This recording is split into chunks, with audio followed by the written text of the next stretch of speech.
Sue Sunflower. In case, because I'm going to also use silicone. So in case the silicone goes all the way down to the bottom, it'll blend in, hopefully. I'm also going to use some Res Earth Red and the Mayron Gold, System 3 White, Color Obsessions Moody Seas Paste and Chocolate Brown Paste, and then also Just Resin's Steel Blue. Oh, and then I'm also testing, what is this, Winsor & Newton Cotman Watercolors Indian Red.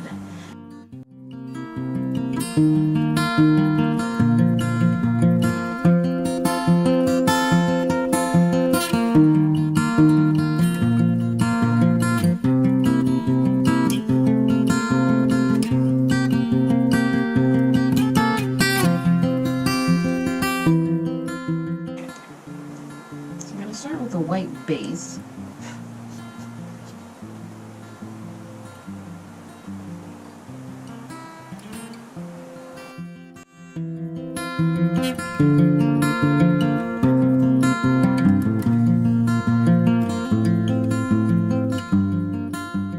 And this is the silicone I will be using. It's the 3-in-1 all-temp silicone. Picked it up at Walmart.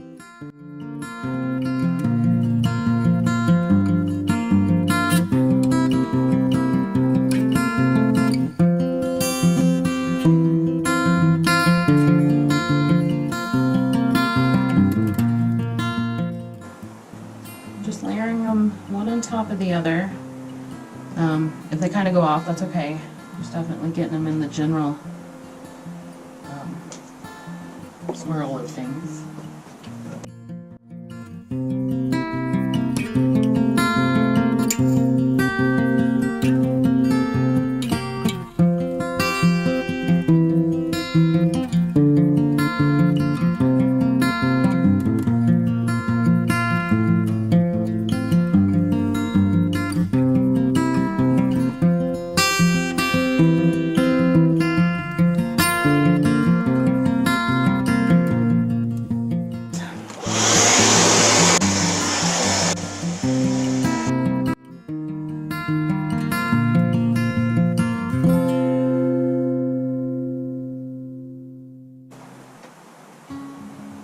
Doing this just because I wasn't really thinking, but when you layer, and if you move it with like a hairdryer or air, really any air, you see how the yellow is on top, so it's going over everything.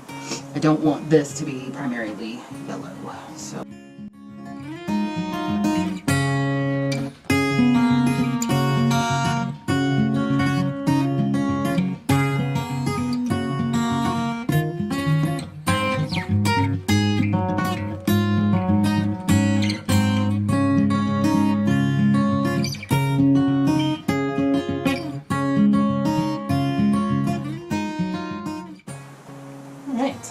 I just got in some new silicone brushes.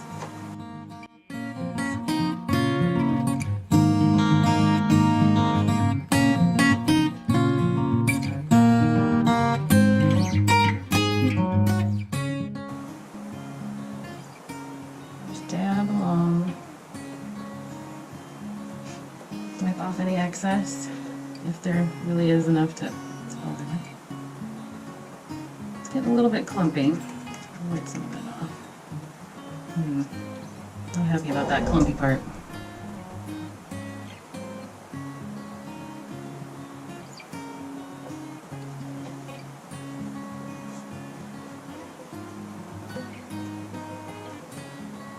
Yeah, can you see how it's clumping?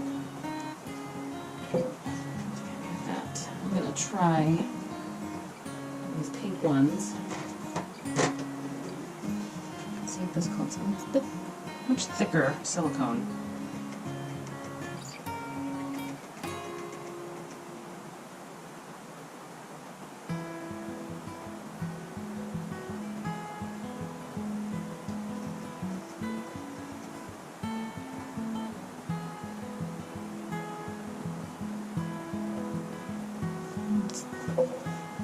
It's clumping a bit too. It's coming over. Not as bad. wipe it off.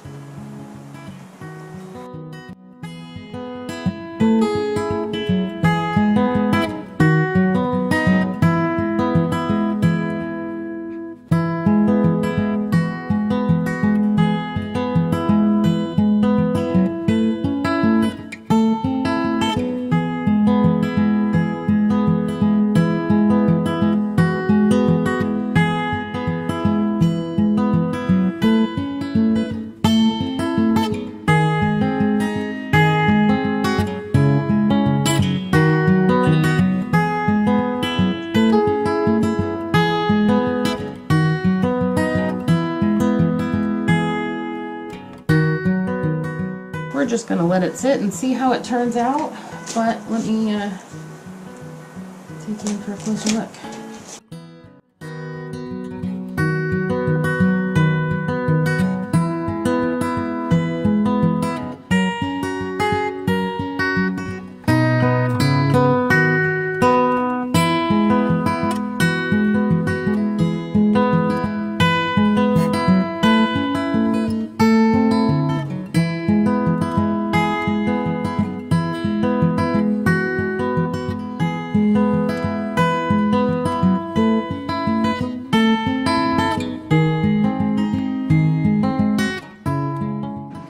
Alright, so I have covered this in clear resin, and it's got a nice sheen. There are, just double checking, there are no divots, no pits. So I just need to clean it up. I have the drips from both the color and the clear. So what I'm going to do is just sand it with my palm sander. That way I can get it nice and even with this. I can get this sanded as well, because that's a little rough. And clean up those dips. I will have to, I'll see what happens when I sand these bumps off, but right now this is not fitting in there. Seems actually like it might just be these bumps. If not, what I will do is I will either use this is just a nail kind of Dremel. I never use it for my nails, and it comes in handy just for quick little things. Otherwise, I have a plug-in Dremel that I may need to use, but I will just basically just sand right inside that hole, just to make sure it's big enough for this. And that's why I drill that hole, probably I think 2 sizes bigger than what is needed for this, just because the resin will flow in there. So I'm going to go sand this, and I'll come back and I'll show you how I finish it off. Alright, so I've got, I don't want to touch the front too much here. I've got the back all sanded down, and I started with 80 grit and just went around and got everything kind of at least all the same level, and then I took 120 I think, or 220, and then went over it again and made sure that this was nice and smooth, because this had a little bit of a splinter action going on. But everything's nice and smooth, so now what I'm going to do is I'm going to get all the dust off, and I'm going to paint this black and sign it and put the club parts together.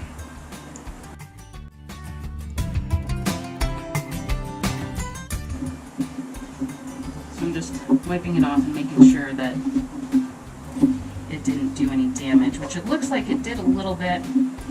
And since the piece was poured just recently, it's still susceptible to heat very easily. So what I will do when it's all done is I'll just go over it with a torch or a heat gun, because I can see a couple little scratches from where the sand or the grit from sanding got underneath and did scratch the surface a bit. But that is easily fixed with heat.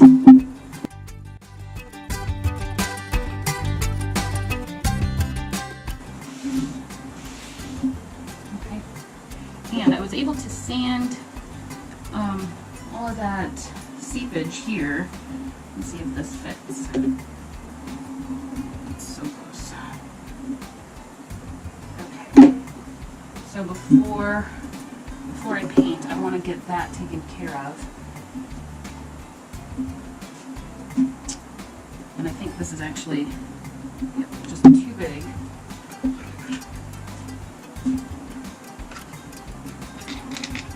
These are just the little pieces that came with this nail Dremel. And this is it's not sandpaper, but it's more like a stone almost. So I'm going to use that instead of the metal one.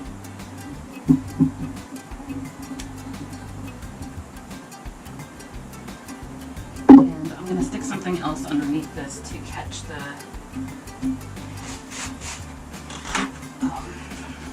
any dust and stuff without getting the towel dirty. Okay. I'm just going to go kind of smooth it out around the bottom and then just make sure, kind of get that clear down.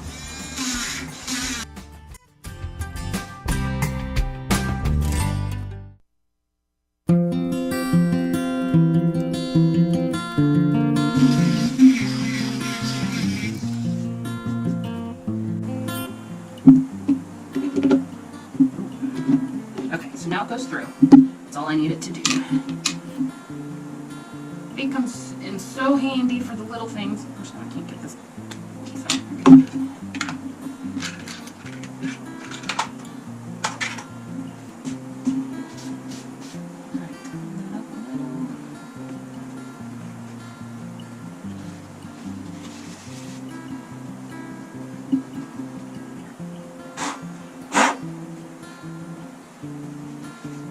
There is some dust in there, of course. I'm just going to grab a Q-tip, clean that out.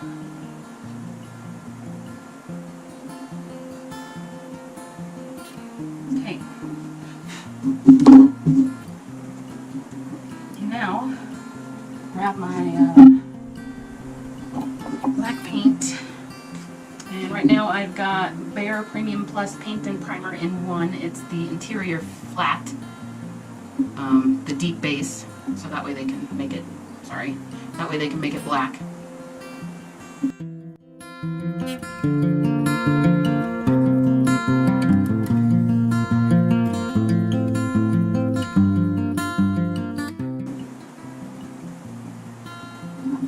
I did not check my edges to see if there's any sharpness left from sanding, and there's not. If there was, what I would do is I would take a block sanding, or a sanding block. A lot of them have multiple grits, so this one is a lower number grit, so that's a heavier grit. This is a finer grit, and this is even finer. And I would just go around kind of flat towards the bottom just to get the sharpness away. But there's no sharpness on that, so I'm good there. So I can just paint.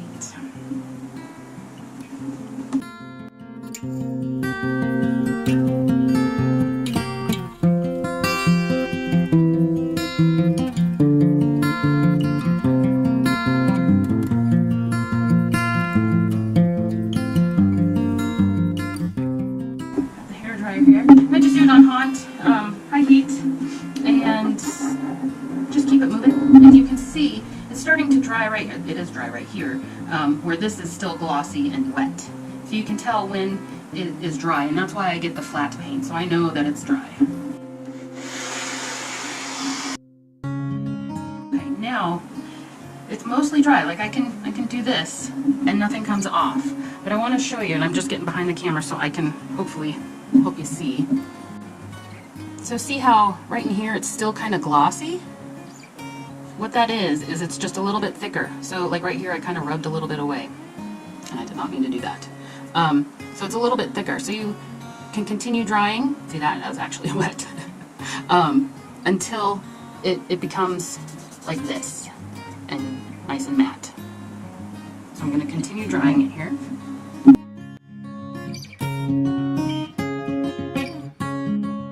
Okay, so now let me show you again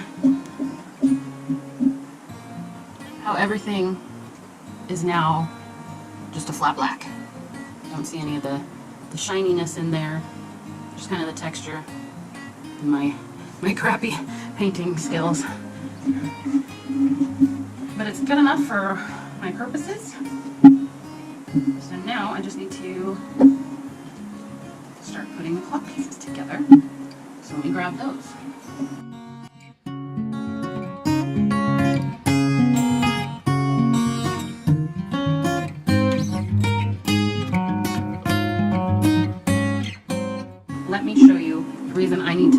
that apart.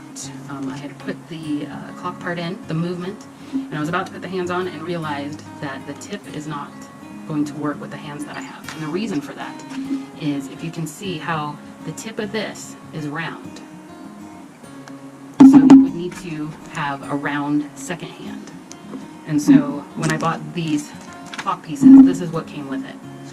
But the one, or the hands that I want to use, the second hand, has a square notch in it. Let me grab, what do I say? So it's more of a square, or rectangle, really. So it needs to go onto one. Let's see if you can see that at all. So this fits over that.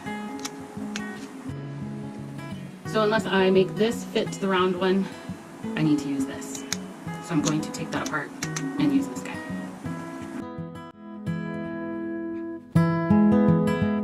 Okay, so I'm not using the one with the round slot.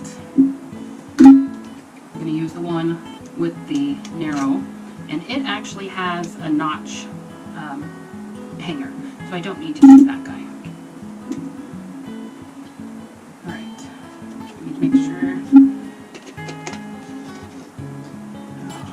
And this one is too short. I don't know if you can see the difference in length for those. So, this is also a round one. And I think my others that are squared off, or narrow, I don't have any. Let me double check. Maybe this one. Okay, good. Whew. Came with a different set of hands, and this doesn't have a notch in it, so I am going to use this. Just stick that right in there. Use the washer. There we go. And then bolt.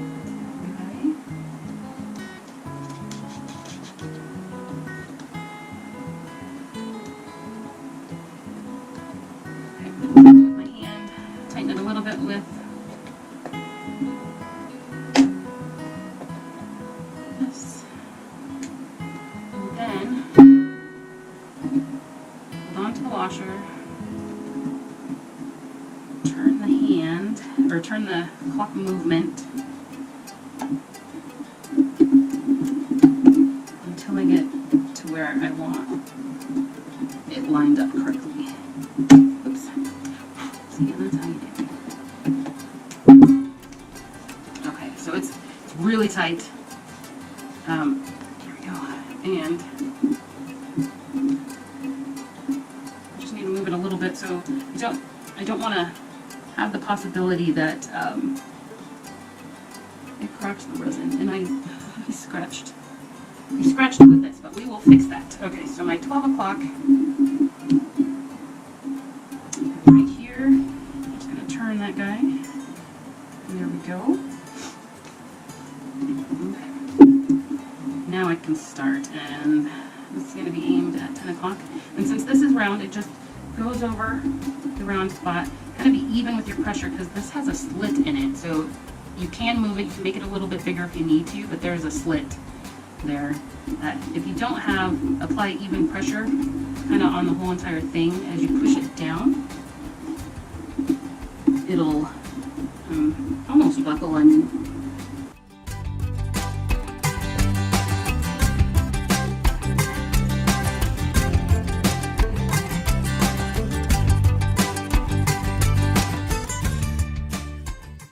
Okay, so there's that. And you want to make sure that it's not touching the piece, because then it won't work properly.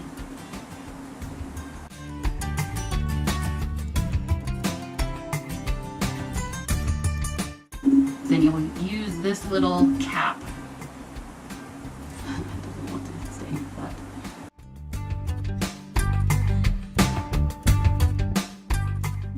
this is capable of work. I just do this to make it a flat pulling surface to pull this up, so I'm not bending it at a certain spot. And I just want to gradually pull the end up a little bit so that way it's off of the cloth itself. Some of this and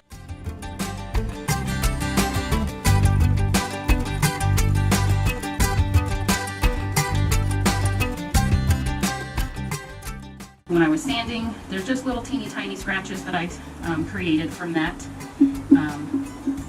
So I'm just going to make sure that they're gone. And since I just made this piece yesterday, it's still good to go. And I would say you'd have maybe a week to do this. Otherwise, if you try to fix it later, I would recommend just either recoating it or sanding and then buffing. But right now, this can just be done. And you just kind of go over the spots and you'll see them as they disappear. You definitely don't want to stay in a spot too long because then you might damage your piece. You're just touching the surface.